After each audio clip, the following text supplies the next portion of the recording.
what were some of the tests? You know what I'm saying? Like how, because dude, everybody that goes through 75 hard, no matter how much you say doing this, it doesn't matter who it is. It could be anybody, me included. I got days where I'm like, you know what I'm saying? And I'm like, damn, dude. And then I got to center myself back and I'm like, no, you got to do it. Right. How much of that conversation did you have with yourself?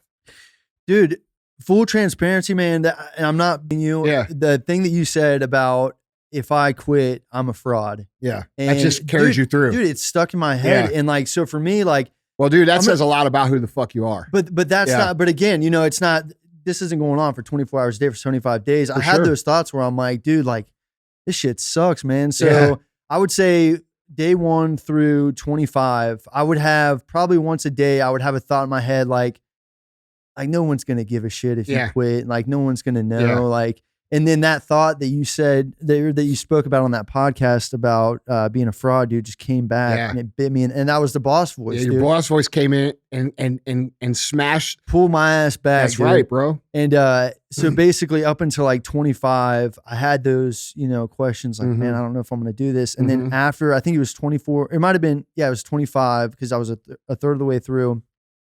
That's when I switched gears, dude. I was like, I'm 1,000% not quitting. I'm making this my bitch, and I'm going all the way in. That's awesome. And again, that thought of you just saying, "Can't be a fraud." Yeah, can't be quitting, man. Stuck with me, bro. Listen. I think we spend a lot of time. I think if every single person is honest with themselves, you spend a lot of time actually being a fucking fraud. Okay, a lot of us like to think, especially as we get older. We like to hang on to our past accomplishments, right? And you know the guys like, hey, dude, I scored 4 touchdowns in fucking high school. I've been that guy, right? Dude. Yeah, exactly. Or you know, I used to be in great shape back. No one cares back then, dude. Right. And that's fraudulent thinking. Like you're hanging on to an identity that no longer exists. What's your identity now, right? And this is what causes people all this frustration and anguish and pain and depression is because they're not living up to the standard that they know they should be living up to. And they're afraid to answer to it. And what this program does is it literally forces you into the person that you wish you were. Yep. You know, and I've heard it over and over and over again. But I mean, like, to me, the testing of yourself daily, every single day is almost a requirement for being happy at all. You know, like how did you feel mood wise through the program? Were you crabby? Are you naturally a happy guy, or were you?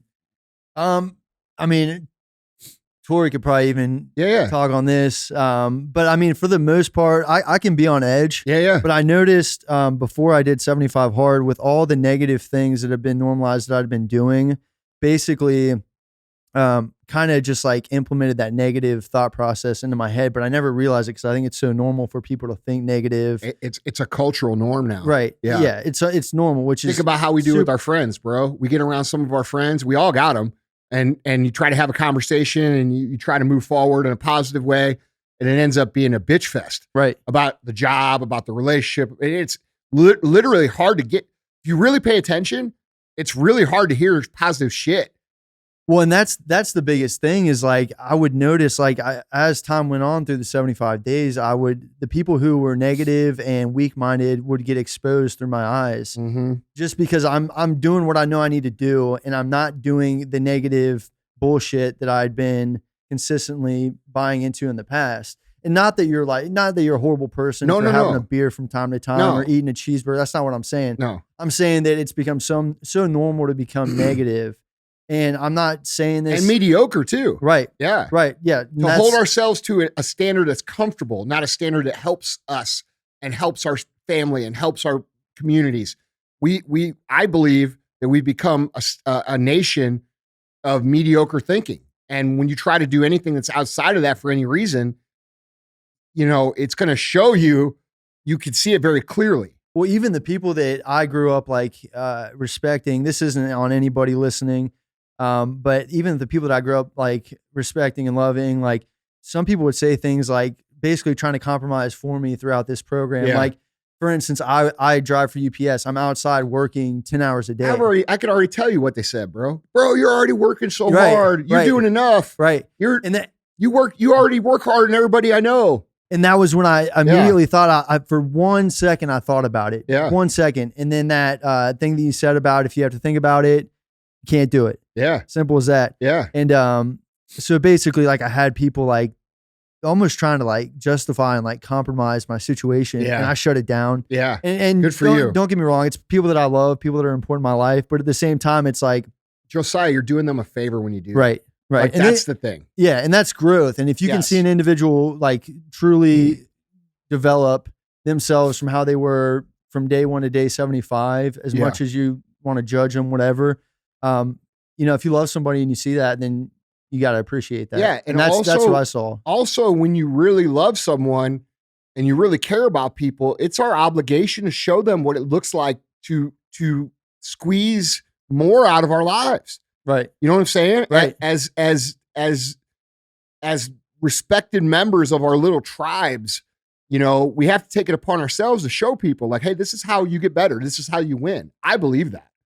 Well, I mean, 100% I agree. If we lived in a world where everybody was like, hey man, you're okay to get off work, go home, watch Netflix, not read to gain some knowledge, not work out to stay healthy. I mean, we'd be in a world where nothing will get done. There'd be no successful people. And I mean, obviously there's people who are doing 75 hard and people who are working on self-development, but just imagine a world, man, where everybody did 75 hard. Like, think about, I know it's not going to happen. I would pay every cent in my bank account for that to happen. Man, I would too. I'm dead serious. I would too. And, but just today, I wouldn't even think twice about it. Dude, like, that investment would be, I can't even give you the dollar amount for the fact that people would be just completely changed, man. Mm-hmm. And again, I'm not sitting here trying to sell the program to anybody. No, but that's how we change the culture, bro. We change the culture through our individual change. Right. You know what I'm saying? Right. So like, the good thing for me and you is we don't have to pay everybody. All we got to do is do the shit. And people see that, dude. Right. That's exactly right. I've had, probably no joke, 50, 60 people reach out, man, and ask questions. And I've said, it's fucking awesome. It's not for everybody. And again, I'm not calling you a piece of shit if you don't do it by any means. But if you are stuck in a place where whether you're a UPS driver, own a company, whatever it might be, if you're stuck in a place where basically if you're just stuck, then do 75 hard, because it will completely switch your mindset. And again, I put in my post that it was all the mental aspect of it. And I had one dude comment on like one of the 75 hard pages. He's like, this dude must not have understood like the point of it. Of you? Of me. And I was like, dude, did you not read in my post that I said it was the mental aspect? Because he's like, he saw my before and after picture and he's like, it's not the physical part of it. And I was like, dude. The physical is a representation of how strict you were with the program. Right. I'm sorry, that's just a part of it. My IQ dropped when I read that. I was like, I know, dude, this dude, I was like, for some reason, you don't get it. Yeah, there's this like, it's like anything with any sort of like accomplishment, right? Like, you could take an Ironman, for example, or a marathon, and there's critics of how it should be done, or powerlifting. Only this counts, or that counts, or this or that. And it's funny because the motherfuckers that say that shit are usually the ones that never did it. Right. You know what I'm saying? 100%. Yeah. And it's people who have tried it like 3 or 4 times, quote unquote, tried it. There is no fucking trying 75 hard, guys. It's a fucking commitment. For first time in your fucking life, make a fucking commitment and say, dude, no matter what, for the next 75 fucking days, this is what I'm doing. And I don't give a fuck if the fucking world ends.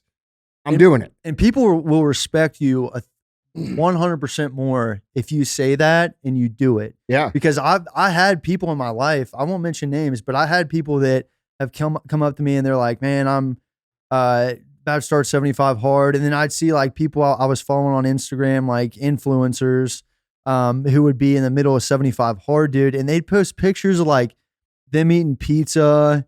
And like, it's like, dude, you don't get it. You either get it or you don't. Yeah. And if you don't get it, you don't get it. And that's okay. Yeah. But if you say you want to get better, get better. Get better. And do it. Because a lot of people want to play this game. I know I keep bringing these back. No, dude, bro, you said it when you said, because what happens is it exposes, right?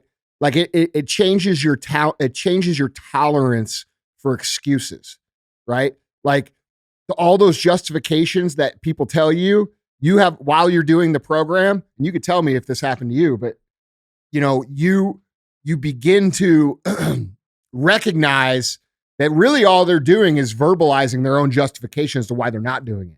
Exactly. And it becomes very clear what things are excuses or stories or justifications when you are actually following through in your own life.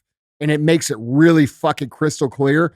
And I would argue it's one of the hardest things for people to deal with on the program, because you kind of separate yourself from a lot of people who are probably really good friends or people that love you and care about you, because your mentality has completely fucking changed. But the good part of that, right? There's a good part in it. The bad part is at first it's uncomfortable. The good part is a number of those people will figure out, hey man, I should be following along. Hey guys, do me a favor. If you enjoyed that clip, if it made you laugh, if it made you think, if it made you have a new perspective, go over to iTunes. Check out the full-length podcast. You're going to like it.